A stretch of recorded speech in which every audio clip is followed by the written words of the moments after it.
سوال یہ پوچھا ہے کسی صاحب نے کہ عورتوں کا گھر سے باہر نکل کر کسی مدرسہ یا کسی بڑے گھر یا کسی اس طرح کے جگہ میں جہاں کافی بڑا سارا اجتماع ہو سکے تراویح کی نماز باجماعت پڑھنا کیسا ہے؟ تو اس کا جواب یہ ہے کہ عورتوں کے لیے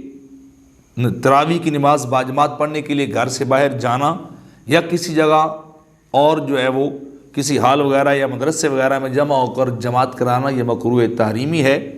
لہذا عورتوں کا گھر سے نکل کر کسی دوسری جگہ پہ جانا اس نماز کے لیے یہ درست نہیں ہے، یعنی مکروہ تحریمی ہے۔ راستے میں غیر مردوں سے اختلاط ہو یا نہ ہو ان کے لیے صرف نکلنا جو ہے وہ مکروہ قرار دیا گیا، درست نہیں ہے۔ فتاوی شامی کے اندر یہ بات ہے یکرہ تحریما جماعت النساء کہ مکروہ تحریمی قرار دیے گئے عورتوں کی جماعت کرانا، ولو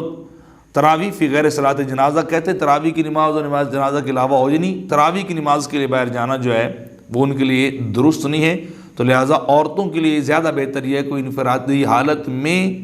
جو ہے وہ اپنے اپنے گھروں میں ہی نماز پڑھیں گے، ان کے لیے بہتر، ورنہ ان کے اوپر مکروہ تحریمی کا حکم آئے گا اور الٹا وہ گناہ گار ہوں گی۔